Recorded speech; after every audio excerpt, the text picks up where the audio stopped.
And you cannot see my face. It always gets dark. Okay, whatever. Hi, people. Welcome to another video. You can hardly see my face. This is the weirdest intro I've ever done. But welcome to another video, and I'm gonna go sit down right here. Maybe you can see my. There we go. I got a little lighting. I see you. Also, just a little flex on you people. It's backwards. Of course it's backwards. I hate cameras. That's supposed to be 45. And, it's a Donovan Mitchell jersey, obviously, because who else is 45 on the Jazz currently? I don't know. Actually, I do know. Nobody else is number 45 on the Donovan, on the Jazz currently. But anyway, conveniently, we're talking about the Jazz in this video. So, yeah, go Jazz. But, okay, so first trade of the NBA season has gone down. You've already seen my simulation on what 2K thinks will happen after that trade. If you haven't, go check it out. Link will be in the description right below the video. I just got a text. Okay. Just so Jazz gonna respond to the text as I yeah, I'm responding to the text as I talk. So the Jazz traded Dante Exum and 2 second-round picks for Jordan Clarkson. And, I think it's a good trade for both sides. So, I'm answering a text in the middle of the video. Never did I think I would actually have to do that. I'll turn it off. Also, BYU movies. But, just... Okay, back to the topic. So, for the Cavaliers side of things, okay, if you can't tell, I'm a Jazz fan, so just say that, okay, just tell me that. For the Cavs if I have to say a winner and loser of the trade, Cavs lost, Jazz pretty much definitely won. It's really probably the second round picks that they're actually doing it for, because I don't see any other reason they do this, because, like... Dante Exum sucks. I mean, Jordan Clarkson, they're one of those, like, championship teams from a few years ago that are just trying to unload all the veterans and get younger players in, like what they did with Kyle Korver last year. They traded him to the Jazz. I mean, Burks wasn't very young, but he wasn't as old as Korver. He was like 35, 6 at the time, so, yeah. Anyway... So, as a Jazz fan, I've seen Dante Exum play for a lot of his career. He sucks, okay? He's garbage.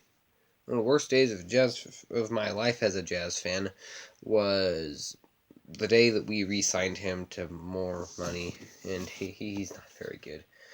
It was a sad day. But then, you can hardly see me. I'm gonna sit this way. Haha. Now you can kind of ish see me. Ha. Okay, but so I'm trying to adjust here. But so what was I? Oh yeah. But then one of the best days of my life as a Jazz fan, probably the second best day. This season, just one of the best days of my life as a Jazz fan, is the day we traded Dante Exum, because he sucks. I hate him. I thought we needed to trade Dante Exum, Tony Bradley, and maybe some seconds to maybe the Timberwolves. Okay, maybe not that. Just to someone and get something of value. Dante Exum alone with 2 second-round picks to get Jordan Clarkson's a steal. Now we just need to trade Tony Bradley. Then we can sign Kenneth Faried out of free agency if we need another center. Or is there another better? I don't think there's a better one. Yeah, but anyway, we need to just sign Jeff Green back. That's what we need to do. But anyway, back to the trade. Cavs get Dante Exum, who's who's okay? He's okay, I guess.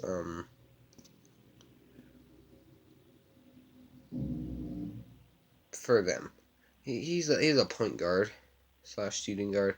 They already have their two franchise two franchise guards, hopefully in Sexton and Garland, but he can't run small forward, I wouldn't think. So he's going to pretty much be having to run off the bench in place of whichever one of those two isn't on the court. And none of those guards are very good playmakers, so the Cavs really isn't the best fit for him. A better fit would have been someone more along the lines of, that's why I said the Timberwolves. Jeff Teague is a pretty good playmaker. Even though I hate him, I don't like Jeff Teague. I hate the Timberwolves. And now that Curry's broke his hand, I don't have a reason to hate the Warriors anymore. So, Timberwolves are probably my least favorite team. Or the Rockets, one of the two. But, Exum would have a chance there-ish, kind of. Off the top of my head, that's the best chance he'd have. But, the Cavs, he's not a good fit there. So, Cavs, it wasn't, unless they can get something amazing with their second, unless they get some decent value with second round picks, that wasn't a good trade for them. Unless they're like, unless the Cavs get like some amazing thing with their second round picks. I got another freaking text. What the crap? So I guess some more texting while we're go right here. Phone. You already saw it. I'm not sure why I'm trying to flex on you again, but so Jazz side. I have a lot of intel as a Jazz fan on what my opinions are on this trade. Hello, I already text you. But that's interesting. It says it's delivered, but it's not delivered. I'll just say hi. How about that? Hi. Alright, that's interesting. Off with the phone. Okay. Jazz side. They get Jordan Clarkson. Their bench is... Well, they released Jeff Green, so that's sad. That's very sad. So Jazz starting lineups, I mean, it doesn't change unless it doesn't change. It doesn't change. Unless Walt Conley's... I freaking got another text. What is happening? Just making sure you saw it. Okay, fine, whatever.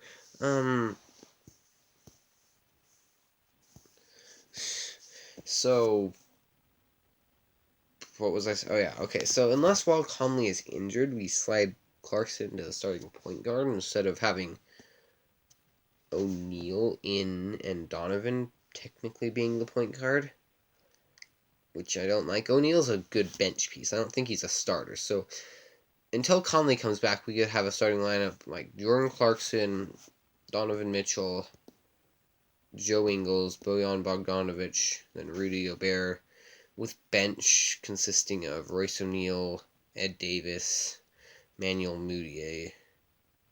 Those are really the three main ones. I would have Jeff Green, but he's not here anymore, is he? And Tony Bradley, probably. Well, no, probably not Tony Bradley. Who's our backup shooting guard? We really don't have one, do we? Now the Exum's gone. Okay, so small forwards. I guess probably George Niang will be coming in. He's kind of been hit and miss, well, in like playing terms. I sure like playing.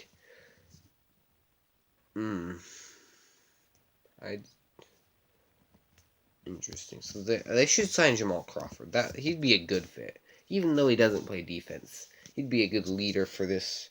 I mean, it's not a young team. Mitchell's pretty much the youngest player besides their two-way G League players.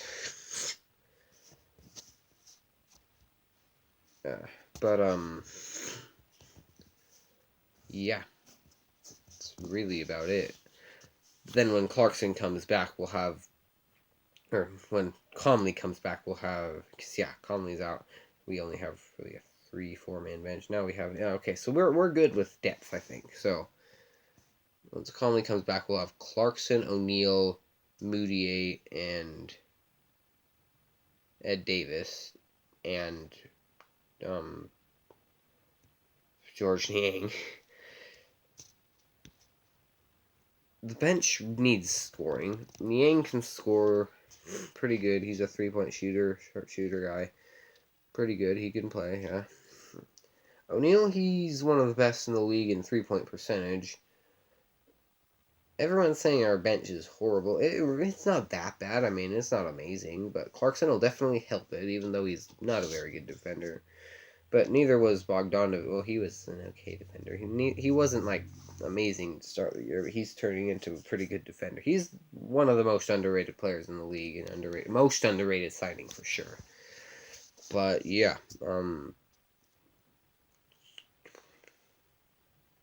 that's really about it concerning the trade. I haven't heard officially if Clarkson's gonna play tonight again. It might not be tonight when you're watching this, but against the Blazers. Hopefully we win, but just Ed Davis is not a scorer. I'm going back to my original conversation. Ed Davis is not a scorer. Let's see. Moutier can shoot the mid-range and attack the basket. So it's fine. That's a fine thing. It's fine to have that as your attribute. Not amazing in this day and age, but he's good at that. And he's a good playmaker.